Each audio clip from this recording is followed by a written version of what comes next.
This week on Flick Flops, we're diving into The Substance, a body horror spectacle starring Margaret Qualley and Demi Moore in a career-defining performance. When an aging actress takes a radical youth-enhancing drug, things go from Hollywood glam to full Cronenberg nightmare, like real quick. Does this grotesque thriller have enough substance, or is it just another Hollywood facelift gone wrong? Yeah. Demi, as the kids say. Listen, Gary, hey, I was checking out Rotten Tomatoes on this film. The critics have this thing sitting at 89%, and the audience has it sitting at 75%. So very well done.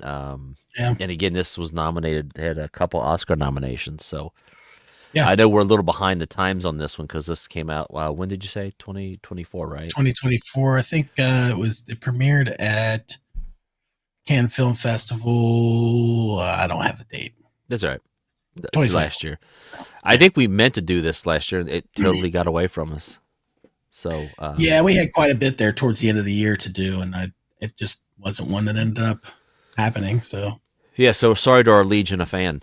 I'm gonna go first on this, Gary. Just so okay. It's 2 ratings.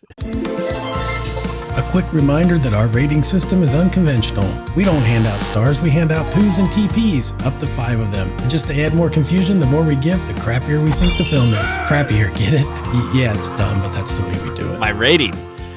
Gary, listen, I'm coming in on this one with a 1. 1? A 1 turd on this. This film, 1. Go ahead. Do yours. Say what you got to say. Well, you'll have enough toilet paper. But just enough. I did 1.5 TPs on this. Yeah, there it is. So this film was cool.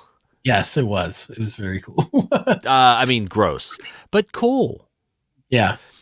This one surprised me. I had zero interest in seeing this film, and when you brought it up, I was like, all right, I'll watch it, whatever. And I found myself enthralled in this movie, and I was like, holy crap. And then when I saw that Demi got an Oscar nomination, I was like, yeah. I truly believe she was outstanding in this thing. Yeah. Oh, yeah, for sure. It did. I looked it up. It did win an Oscar for best makeup, and rightfully so. If you haven't seen this film, it is insane. It's just I don't even want to talk about it. It's just you should see it. It is now. There's a lot of nudity, so you have to be okay with seeing Demi Moore naked and you have to be cool with body horror for sure. Oh, yes, you do. If that's something that is not in your wheelhouse, I would not recommend it. Right. But aside from that, man, it disturbed me. Yeah, yeah. I was taken aback more than once. I was like, "Ooh!" The tone of the film, the directing was great. Coralie Fargeat. There it is. I don't know. I'm terrible with pronunciations. Apparently. Nice. I mean, is this an original screenplay? Did she create this story and everything? Because it's masterful, in my opinion. The way this film was put together, the idea is very basic but insane in the thought process of how she did this, and the back and forth of the characters. Just go see this movie. Find out where it's streaming and watch it. It's something. It's really a well done film. I think it's a very original idea. Maybe I'm off base there, but I've not seen anything like this ever. In a good way. I find a notation of whether it was a complete, like if it was based on anything. She is listed as a director and writer, but I don't know. I mean, it could have come from something, but. Regardless, yeah. It's a very well told story. I've said this before on other movies that we've talked about where I always bring up the monkey's paw story because there's always, to me, that's the same thing as saying a story that ends with a moral of be careful what you wish for kind of thing. Absolutely. And this is one that carries that theme throughout. And it's also kind of it's satire or even a poke at Hollywood and, what you imagine some of the actresses probably go through there. But it's done in such a stylistic and artful way too. I mean, just the way it's filmed, it's got some very, very cool sequences in it. Now I will say, I would have given this film better rating than I did. And the reason that I backed off a little bit is because to me, there's a point, maybe the last 15, 20 minutes of the film. Oh, I think I know where you're going. Yeah. I just felt like at that point, the story was told. And Yeah, it they just, kind of beat it over the head a little bit. yeah. Now I do, there's a very cool sequence with the way the movie starts and the way it ends visually. And to get to that point, I still think they probably could have got there without that last little bit. Yeah, And, yeah, you're and right. it's just a little section, and I'm like, okay, all right. You Yeah, got the point.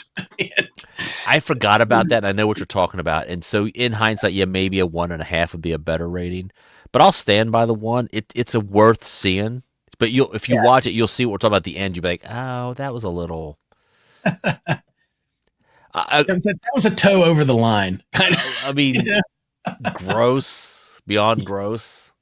Yeah, yeah, Uh, it's like you were saying. I kind of so as I watched this, I saw it in the eyes from the eyes of like you said something about like what I would imagine a lot of Hollywood actresses feel yeah, as they yeah, age out of being the hot, commodity, and what they do to hold on to that for one more cycle, one more year, whatever it takes.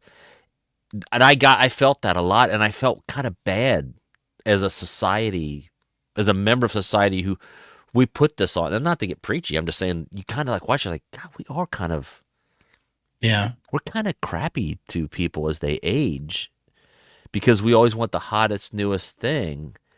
And that's kind of what this movie, in a roundabout way, is just a commentary on what it's like to age out of Hollywood, in yeah, a sense, and uh, in the extremes that somebody goes to, and it's extreme. But yeah. it's captivating. it's it's And there's a lot of times we talk about these movies where there's consequences to actions, and it's hard to put ourselves in this role, in the particular characters in this story. But you do think about, like, why did they make that choice? And Mhm. why doesn't the other person see this choice as a bad choice? And you're always like, there's that, I wish, and that's really what the whole story is about. But it is funny how you can watch that and think, man, I already know that you're going down a bad path. Yeah, it's You true. can have it all or whatever. And then there's greed or whatever that takes over. And It's just never enough. I'm being very vague because I think you should see the film, but yeah, Absolutely. I don't want to give away anything. Like I just want to go watch it. Our review should have been: here's our ratings. Go see this movie. there End you of go. the story. There you go. Man, you know what? Should I just edit You this you, all you this could out? shave 8 minutes off this. It's a 1 minute. It's a 1 minute video. Yeah, I mean you could. It's just go see it. Go see it. This is Flip Flop. Go see it. Yep, I agree. I'm looking at my notes for anything else.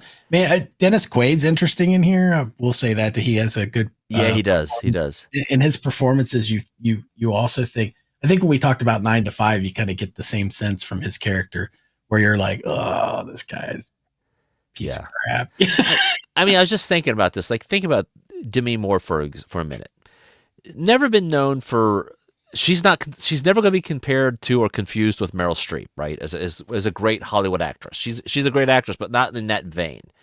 Meryl Streep is always going to be always going to be up for the Oscar because she's Meryl Streep and everybody thinks she's the greatest actress to ever walk the planet. You don't get that with Demi because she was part of that Brat Pack and she's done Striptease and she's done, G.I. Jane. She's never done anything of great substance, so to speak.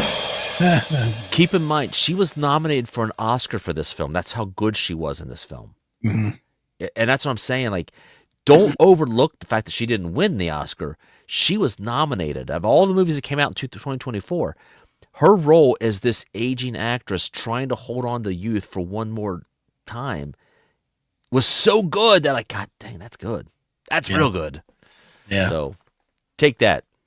Yeah. Yeah, in your face. Go see it. At this point, you've probably already seen. I hope. If Tell me I'm wrong. But if you have doubt not, it. you I should doubt go it. see it. But since you have seen it, why don't you drop a little comment down below and let us know what you thought about it, and hit that little like button, and Tell your friends.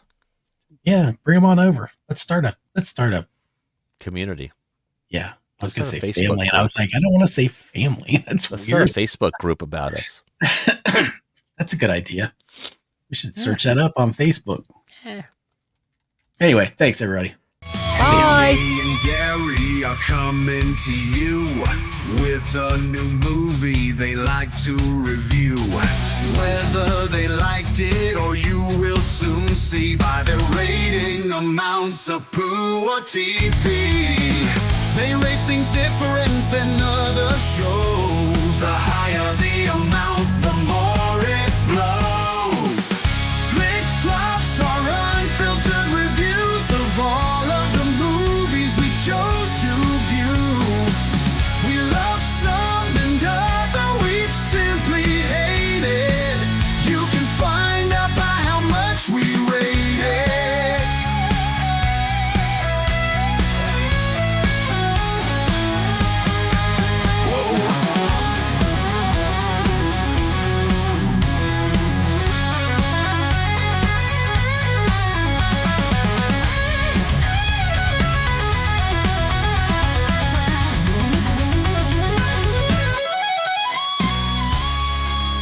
This has been a Touch of Madness production, brought to you by the creative minds at Tommy Twins Media.